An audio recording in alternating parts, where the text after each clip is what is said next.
আমার এত বছরের যাত্রা জীবনে আমি ডাইরেক্ট এরকম চন্দননগরের শো কোনোদিন করার সৌভাগ্য আমার হয়নি, কিন্তু সেই সুযোগটা পেয়ে আমি নিজেকে গর্বিত মনে করছি, ধন্য মনে করছি। অসাধারণ একটা পরিবেশে অভিনয় করলাম। টুকটাক একটু যান্ত্রিক গোলযোগ আমাদের হলো, সেটা একেবারে অনিচ্ছাকৃত, সেটা আপনারা নিজ গুণে একটু ক্ষমা করে নেবেন। সেটা খুব মানে ওভারলুক করার মতোই ব্যাপার, খুব ছোট্ট সামান্য। কিন্তু এরকম একটা শহরতলির চন্দননগরের মতো এরকম একটা মানে বর্ধিষ্ণু জায়গায়, ঐতিহাসিক জায়গায় দাঁড়িয়ে আমরা আমাদের সততা দিয়ে আমরা কাজটা করার চেষ্টা করেছি। একটু শুধু একবার শুনতে চাইবো, ভালো লেগেছে তো? Thank you, thank you so much. আমার প্রথম কর্মজীবনটা ছিল এই চন্দননগরের বাগবাজার এলাকা। আমি তখন মেডিকেল রিপ্রেজেন্টেটিভ, মাফ করবেন, আমি তখন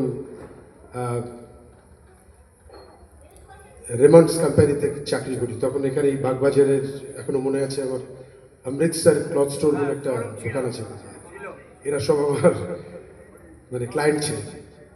কিন্তু তখন থেকেই চন্দননগরের উপরে একটা আলাদা দুর্বলতা ছিল, বিশেষ করে ঐতিহাসিক জায়গা তো বটে, আর এখানকার মানুষদের সংস্কৃতি এবং রুচি বোধ।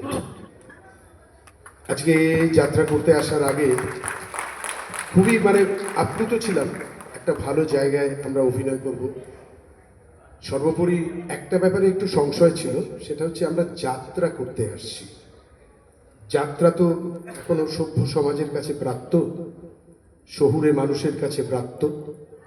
তা যাত্রাকে আপনারা কিভাবে নেবেন, এটা আমাদের একটা সংশয় ছিল। প্রসঙ্গ অনুযায়ী বলে রাখি, আমি এবং কাকুলি আমাদের 28 বছরের জার্নি চলছে, জুটি হয়ে আমরা 28 বছর অভিনয় করছি।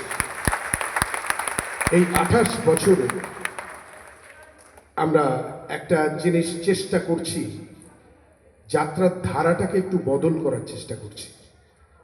যাত্রা বলতে যে ধারণা মানুষের মনে আছে, ধরুন যাত্রার সাম্প্রতিককালের নামকরণ, এই নামকরণগুলো থেকে আমরা বেরিয়ে এসেছি অনেক বছর আগে।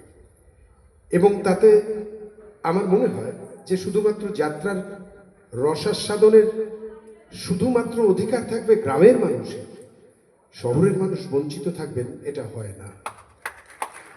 তাই এই উদ্দেশ্য নিয়ে আপনাদের কাছে আসা, আপনারা সাহস দিয়েছেন।